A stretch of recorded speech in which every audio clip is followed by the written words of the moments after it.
Welcome back to Tennessee Valley this morning. And what we do when Joe and Kim are on set, we just scream it back there. Jennifer, how much time do we have? We got 17 minutes. Now tell me that you've ever had 17 minutes when Howell sat here. Huh? Come on. A couple of times when Dan didn't show up, that's true. We had a lot more than 17 minutes. I was thinking, you know how they say never wear red when you're on TV? I'm looking at the monitor, and apparently never wear orange either. This was a bad decision. Well, no, that's not a good monitor. That monitor really kind of makes it look a lot. Does that look pretty good back there, Jennifer? He looks pretty good, doesn't he? Well, there you go. He's looking good to me with that shirt. I mean, if you're dressed up like a road pylon, I'm not. if that's the look you're going for. Ooh, look at that! Oh, that is awful. Well, listen, we're not going to lie to you, Joseph. Well, we maybe have a lot of films. No, we'll lie a little. Yeah, we will lie. It's what we do. It would only be right.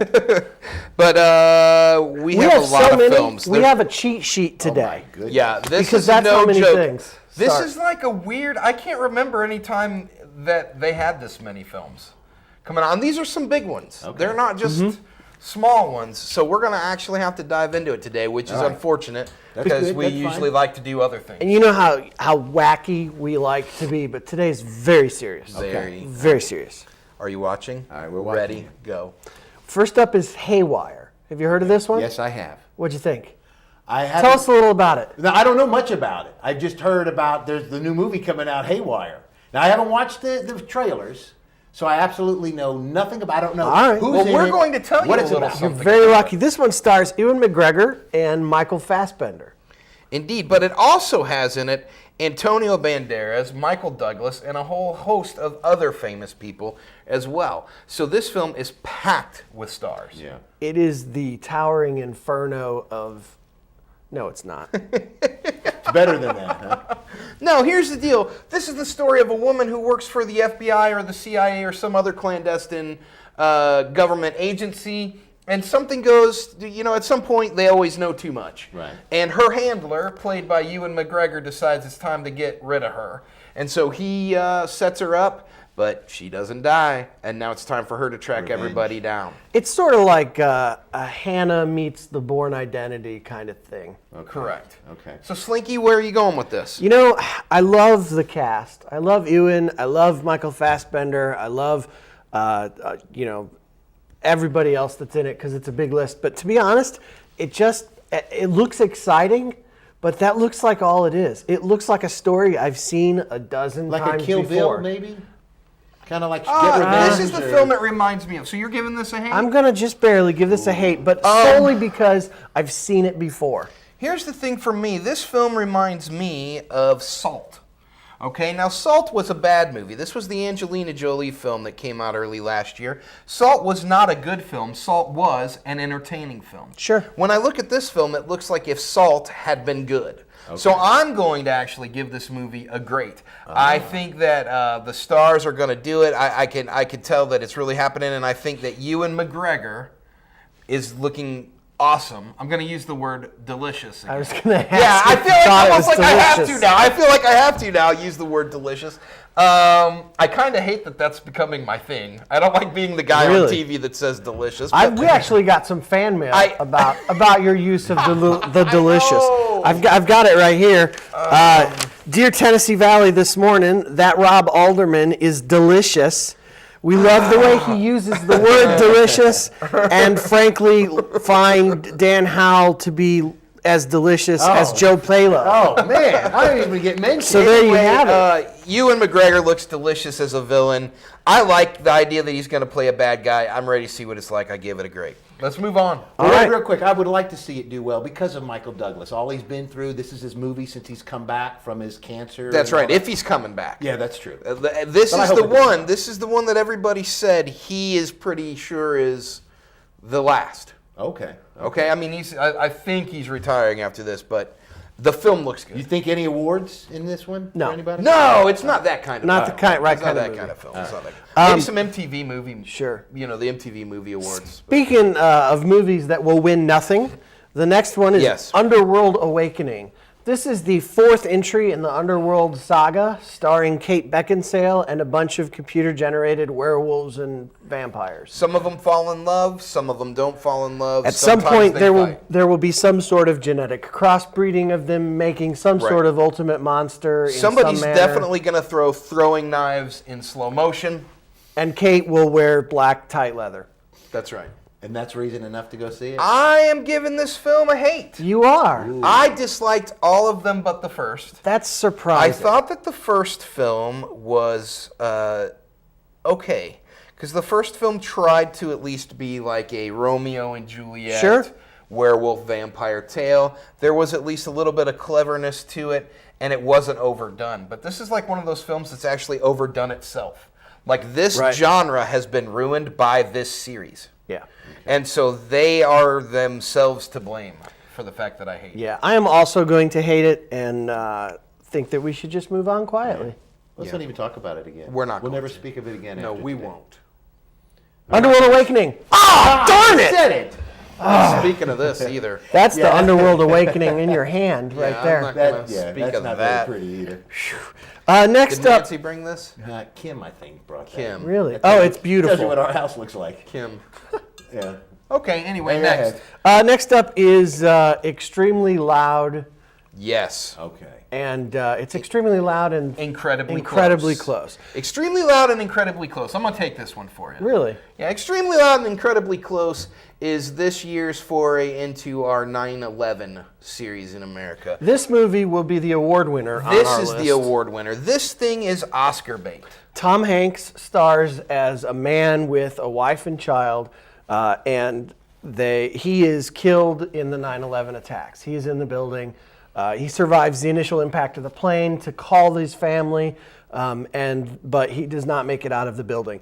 And this film basically follows his child and how his kid comes to terms with what's happened, and sort of involves the kid kind of following the clues of who his father was that were left behind. Right. And that's what it looks like when I'm going to take this one. Well, that movie in itself, though, just the idea, just the trailers I have seen, I couldn't go see it. It'll make me cry. I would cry. It's supposed to make you cry. I'll say the one thing about this film, I'm kind of on the fence about it. I think it'll be a good film. Maybe I'll say that. I don't know that it's necessarily a film I want to see. But Sandra Bullock is getting there. You know, she was kind of voted least likely to do anything important in Hollywood. But that's But then changing. she surprised us all with Miss Congeniality. Right. I think it's changing. I think that she is one that is maturing well. I think she's aging well. She's not pretending to still be young. She's not doing the Charlize Theron. Right. Okay, she's gracefully becoming Tom Hanks's love interest. Exactly. You see what I mean? Still And, 25 years between and them. she looks like she's going to be really good in this film. And the little kid actually looks to be pretty strong. Yeah. as So well. I'm going to give it a great, but that I'll be sad when I walk out. We're gonna zip through the next one kind of quick, just because nobody really is gonna care about this. It's called Coriolanus. This one stars Gerard Butler and Ralph Fiennes, and hate it. Yeah, I haven't even heard of it. I love it. I'm giving it a great. We actually watched the trailer together on this one. Last night, yeah. This is a very, very interesting film to me. What's this about? Ryan hates it. Let me tell you what it is about. What it's about is that Ralph Fiennes plays an army general who is opposed to Gerard Butler's army. And they have a war, and Ralph Fiennes wins. And Gerard Butler's army ends up kind of being rebels out in the mountains somewhere. And the man kind of goes on to lead his country, and at some point, the people of the country turn against him. Wow. So the people of the country turn against him and brand him a traitor, and he escapes. They're going to kill him. He escapes and goes back to Gerard Butler and the people that he was at one time fighting against, and then leads their army against his homeland. And this looks to me to be an absolute barn burner. But we said that when we were watching the trailer together, he was like, snooze, and I was like, win! So, And that's what it looks like when I do actually let you take it. you know, there you go. So we got a great and a hate on this one? Yeah, although I will point out this, just for those of you who haven't heard of it, it is an adaptation of a William Shakespeare story. It is. So, So it's got a good writer. that could make or break it for you. Yeah, it's got a good writer. I like the idea. They don't speak in William No, Shakespeare. it's No, they don't. It's They don't. set in It's modern set in times. modern times. Okay. In fact, when we were first watching it, I thought it was some sort of Eastern European Right. sort of a thing. I think just it's supposed to be Italy, isn't it? Yeah, I think so. The one thing that I will say about it is, at least, and I think you'll agree with me on this, we've not seen this before.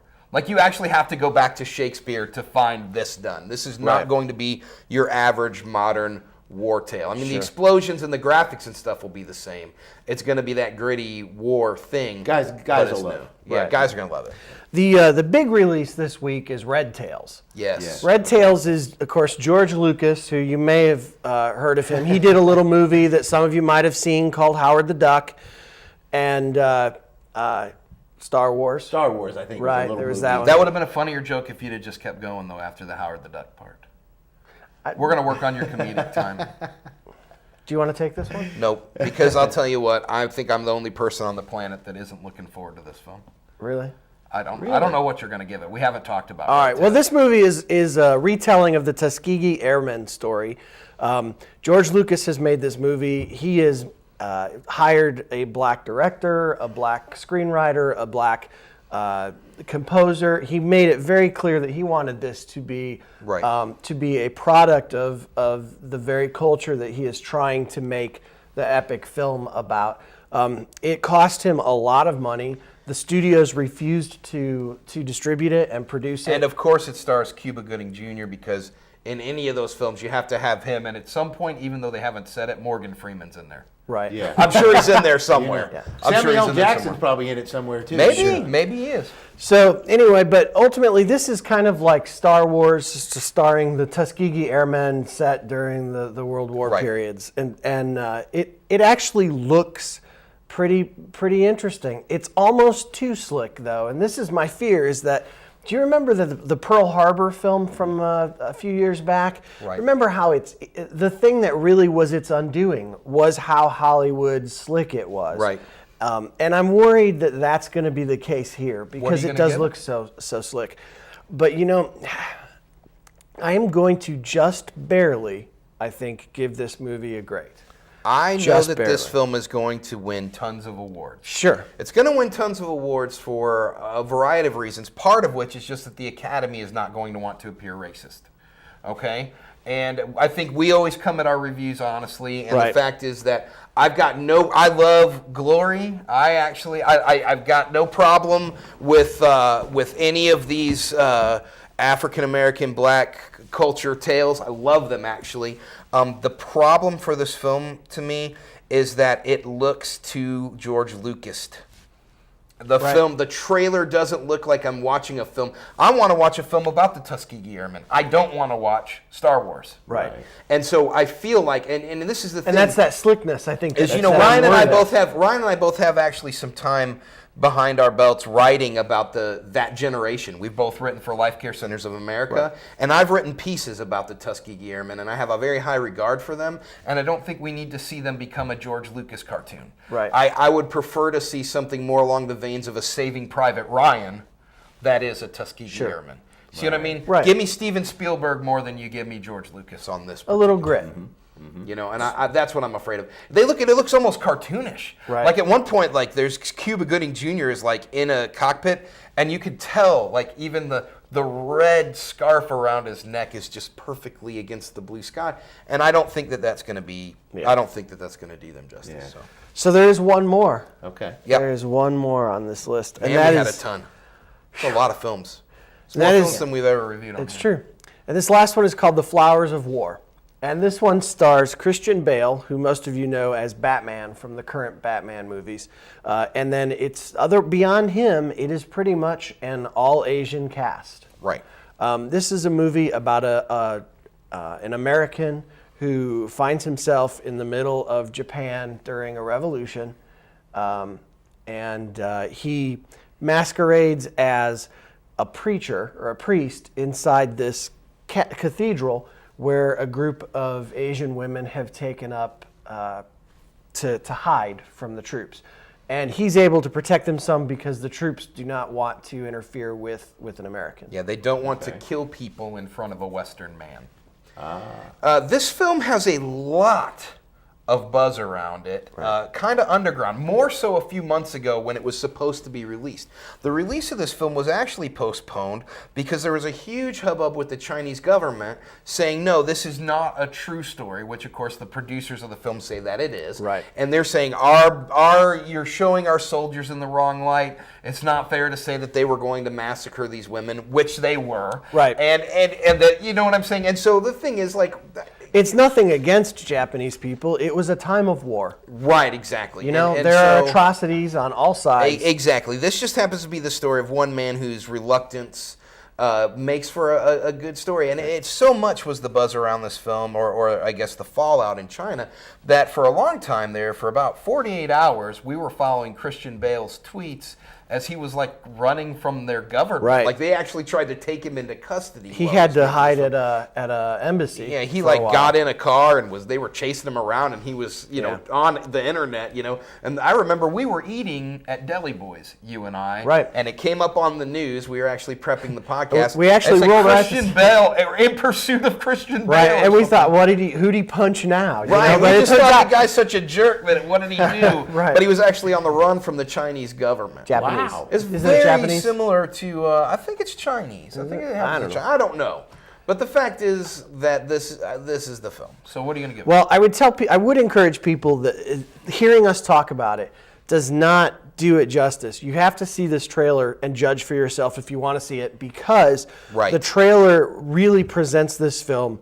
I mean, we told you what it's about, but to see it is very different. Yes, correct. It does not, what we're describing doesn't sound very exciting, but the trailer is very different. So having said that, to be honest, this is not a movie I'm going to see. It's just not something my group of friends would go to the movies to see. It's probably something that likely won't even play here in Cleveland. So I'm going to give it a great, but strictly on the facet that it will be a Blu-ray viewing for me. I, on the other hand, this is something that falls directly into my wheelhouse. I really love this sort of artistic war film. Like I was saying, this is what I wish the Tuskegee Airmen were. Sure. This is the film that I wish that George Lucas was making. Right. I believe that the horrors, we still have a lot to learn from the horrors of war and the horrors of our own humanity. It is going to be a bit depressing. It's going to be hard to watch this film. When you watch this film, you worry that there may be rape in this film. There may be a lot of really rough murder. Right. I don't know that there is. I'm not saying that there is. But Christian Bale has been picking roles with a lot of depth. In fact, that's what he's known for. Okay, we got it. So you give oh, it a is that grade? it? I thought you said 5. You giving a grade? I'm giving it a grade. A grade. Okay.